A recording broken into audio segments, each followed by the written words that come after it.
Les amis, je disais tantôt que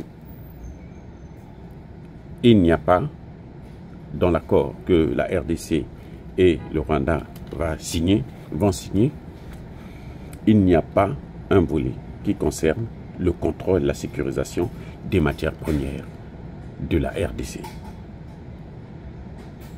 Contrôle, sécurisation de l'approvisionnement des minerais de la RDC. Il n'y a pas ça. Vous comprenez, non? Il n'y a pas ça. S'il y avait ça, il y aurait un seul accord. Ce que dit RFI, c'est le mensonge, c'est la manipulation, comme d'habitude d'ailleurs. Il y a deux accords. En fait, en réalité, les amis, c'est ça. Ce qui se passe, c'est qu'il y a deux accords. Il y a un accord de paix et il y a un accord économique. L'accord économique, c'est celui qui concerne les minerais. L'accord de paix, c'est celui qui concerne le respect de l'intégrité territoriale de la RDC et la fin de l'agression, le départ des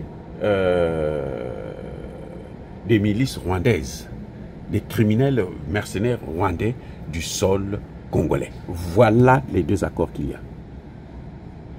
Le premier accord, c'est un accord qui concerne la RDC et le Rwanda. Les Américains n'ont rien à voir là-dedans. Les Américains, seulement, ce qu'ils ont fait, c'est qu'ils ont mis en place, ils ont créé les conditions pour que les deux parties puissent signer un accord. Un accord pour que le Rwanda qui agresse le Congo puisse cesser d'agresser le Congo. Pour que le Rwanda qui agresse le Congo puisse cesser la RDC. Et pour que le Rwanda puisse respecter l'intégrité territoriale de la RDC. Maintenant, au cas où il y aurait des FDLR, ça, le Congo, de son côté, doit tout faire pour les neutraliser. Maintenant, pour que le Congo puisse faire ça, il y aura un défi. C'est que les Rwandais qui sont les M23 ou les Rwandais qui sont devenus Congolais, qui sont dans l'armée et autres, pourront faire des fausses incursions pour aller agresser les Rwandais, et puis ils vont dire que non, il y a les accords, le Congo a violé les accords, donc nous, on va repartir vers le... Mais là encore, je pense que les Américains ne sont pas si dupes pour qu'ils ne puissent pas mettre en place un mécanisme qui doit contrôler tout ça. C'est pour ça encore, je rappelle au président Tshisekedi de s'arranger à réformer le plus rapidement possible son armée, de se débarrasser de tous ces Rwandais qui sont venus à travers le mixage et brassage pour que le Congo puisse être géré militairement et administrativement par des Congolais eux-mêmes, pas par des Tutsis. Parce que les Tutsis, ils ont un esprit que vous voyez, le même esprit que Kagame. Tous, ils sont comme ça. Donc, il faut se débarrasser d'eux si le Congo veut assurer sa sécurité. Puisqu'ils vont inventer tous les Tutsis là. Ceux qui sont devenus Congolais, si le Congo veut les garder Congolais, il faut les prendre désaffectés loin du nord de la RDC et les séparer. Vous ne pouvez pas les mettre tous ensemble dans une autre province. Non. Envoyez-les loin de l'est de la RDC. Là, c'est clair. Et d'ailleurs, on ne peut plus, il faut les envoyer à la retraite et leur trouver d'autres mécanismes, d'autres boulots où ils ne seront plus obligés de prendre des armes. Ça, c'est ma proposition. Bref, donc cet accord-là de paix, les États-Unis sont seulement le médiateur. Et c'est les États-Unis qui vont contrôler l'exécution, justement, des clauses de cet accord.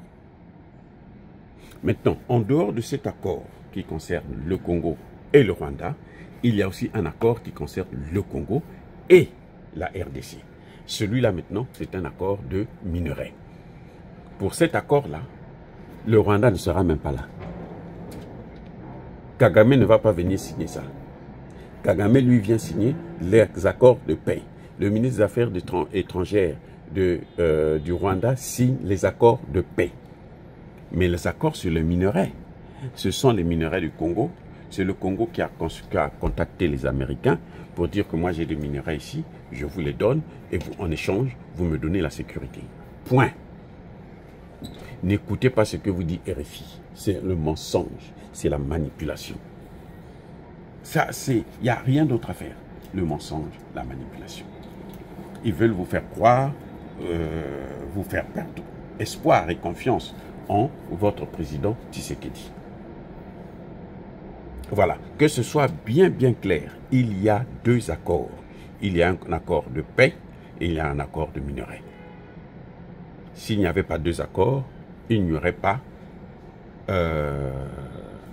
ces deux rencontres-là entre les deux Rwandais et puis le Rwanda et la RDC et les États-Unis. Vous comprenez? Et les accords de paix, pourquoi Donald Trump s'est ingéré dans ça? Donald Trump s'est ingéré dans ça parce qu'il veut coopérer économiquement avec la RDC, sachant que la RDC, les matières premières, sont sous contrôle de la Chine, au moins 50%, et que lui, il a des problèmes avec les terres rares. D'ailleurs, il est en train de perdre ça en Ukraine. Maintenant, il veut s'attacher à ceux du Congo. Il veut gêner la Chine, parce qu'il sait que s'il ne fait pas ça, ben, les Chinois vont tout prendre. Les Chinois vont contrôler. Donc, à ce moment, ce qu'il fait, c'est qu'il se dit, moi, pour mieux me servir, il faut que j'apporte, parce que Tshisekedi, en échange des minerais, il attend la sécurité. Et donc, c'est comme si pour Trump, c'est un gage de sécurité. Au lieu d'attendre qu'il y ait la sécurité en tant que telle et tout, non, on dit, bon, tout simplement, nous, on te donne, on va déjà apporter la paix, déjà régler cet accord de paix. Comme ça, au moins, la RDC est sûre que, effectivement, les États-Unis vont lui apporter la paix.